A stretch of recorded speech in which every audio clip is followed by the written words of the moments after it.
Have you ever stopped and asked yourself how ducks are raised on such a massive scale that across the world, billions of them become part of one enormous meat production system? At first it may seem simple. Eggs hatch, ducklings grow, they are fed, and the process continues.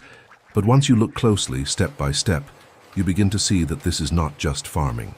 It is a controlled sequence, a structured routine, a large and continuous process where every stage connects to the next, and where scale transforms simple actions into something much bigger.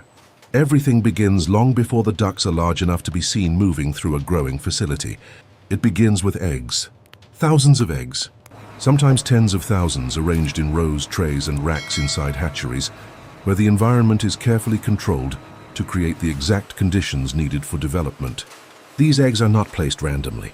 They are arranged with precision, because at this stage consistency matters. Temperature matters. Humidity matters. Airflow matters.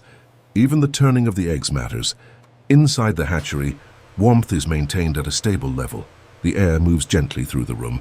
Humidity is regulated, so the eggs do not dry out and do not accumulate excess moisture. Everything is balanced, because before any duckling is born, the process already depends on control. The eggs remain in incubation for days, resting in a carefully managed environment where development happens quietly. From the outside, everything may appear still. Rows of eggs. Trays stacked in order, machines holding the temperature steady. Air circulating through the space. But inside each shell, the process is active. Life is forming. Structure is developing. And time is moving the entire system forward. Then the moment begins to change. The shells start to show the first signs of movement. Small cracks appear. Tiny sounds begin. And what was quiet for so long starts to transform into one of the most visually satisfying parts of the entire process. Hatching. Ducklings begin to emerge from the shells one after another, in wave after wave of motion. Wet feathers. Small movements. Constant activity. The hatchery that seemed still now feels alive. Thousands of ducklings push their way out almost within the same period, creating a moment where scale becomes immediately visible. This is not one egg, not 10, but rows and rows of hatching birds, all entering the next stage of the system. Once they hatch, the ducklings begin their first hours of life inside a controlled environment. They are active, small, and constantly moving. At this stage, they need warmth. They need space. They need water. And they need access to feed as early as possible, so the growth process can begin without delay. This is where the process shifts from incubation to raising.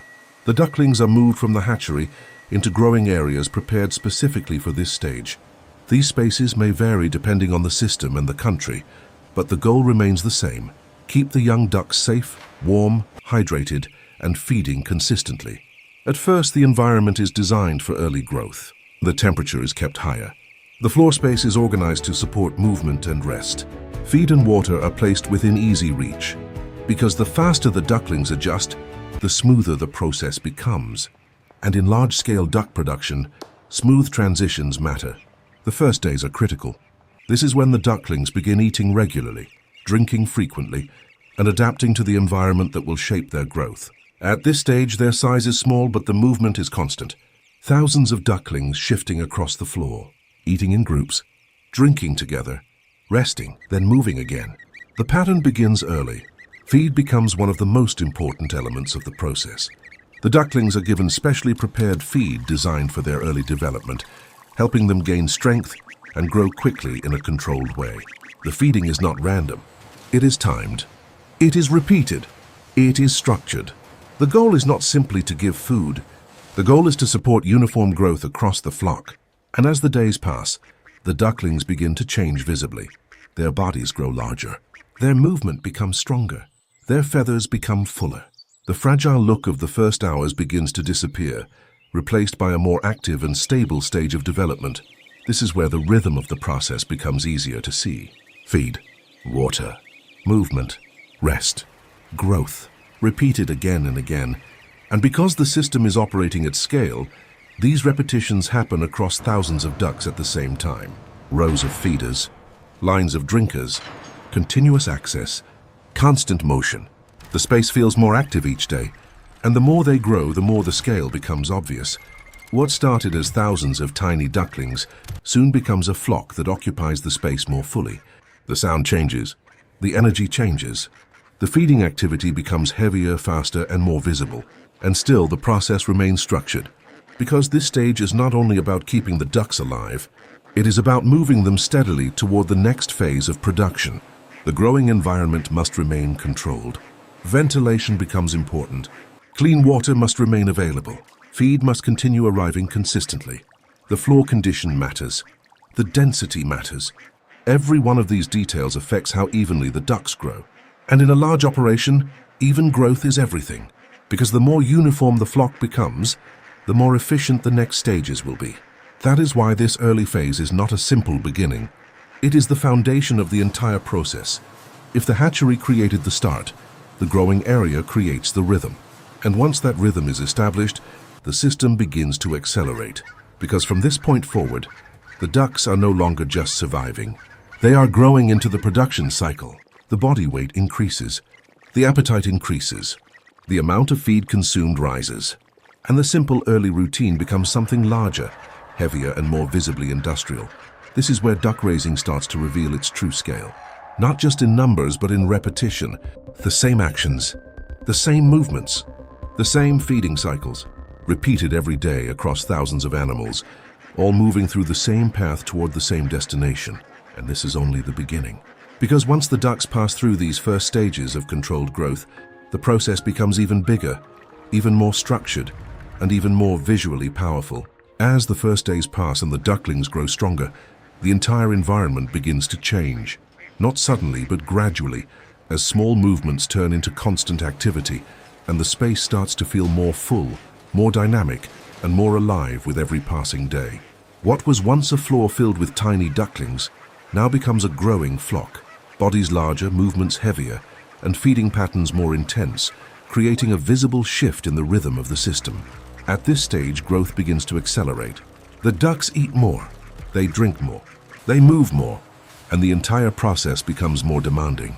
Feed is no longer just a support for survival. It becomes the engine of growth. Large feeding systems begin to play a central role, whether through long feeding lines, trays, or distributed feeding zones, ensuring that every duck has access at the same time. Because when thousands of ducks are raised together, feeding must be consistent. Not just frequent, but evenly distributed. And this is where the process becomes visually satisfying. Rows of ducks moving together, heads lowering at the same time, feed being consumed in waves. A continuous motion that repeats again and again throughout the day. Water systems operate alongside feeding. Clean water flows through drinkers placed across the entire space, allowing constant access and supporting digestion and growth. The ducks move between feeding and drinking in a continuous cycle. Eat, drink, move, rest, repeat. And this repetition is what drives the entire system forward. As the ducks grow, their bodies begin to fill the space more completely. The density increases. The movement becomes more coordinated. The sound becomes louder, and the environment feels more intense. But even with this increase in activity, the system remains controlled. Ventilation becomes more important. Air must circulate continuously to remove excess heat and moisture created by the growing flock. The floor condition must be maintained to support hygiene and movement. Light levels are managed to keep the ducks active at the right times and resting when needed. Every element of the environment is adjusted to support growth at scale, because at this stage, small imbalances can affect thousands at once. And that is why control is everything. The ducks continue gaining weight. Day after day, their bodies become heavier, stronger, and more developed. Their feeding behavior becomes faster, more direct, more efficient. The system is no longer supporting fragile ducklings. It is now managing a full-growing flock. And this is where the production process becomes more industrial, because now it is not just about raising animals. It is about maintaining a flow, a steady increase in size, a predictable growth pattern, a consistent cycle that prepares the flock for the next stage. And as the ducks approach the final phase of growth, the space reaches its peak intensity. Thousands of ducks moving together, feeding at the same time, resting in waves, shifting across the floor in patterns that repeat throughout the day. Everything feels synchronized. Even though there is no single command, this is what scale looks like. Not chaos, but controlled repetition. Now preparation for the next stage begins. The ducks are no longer in early growth. They are reaching the point where the system must transition from raising to processing. And this transition is just as controlled as everything before it. Because the goal is not only to grow ducks, it is to move them through a complete production cycle efficiently. The movement begins gradually. Sections of the flock are guided and prepared for transport. The system does not move everything at once. It moves in parts, in sequences, maintaining order, maintaining control. And this is where the rhythm changes again. Because the growing phase, which was based on repetition and expansion, now begins to shift into movement and transition.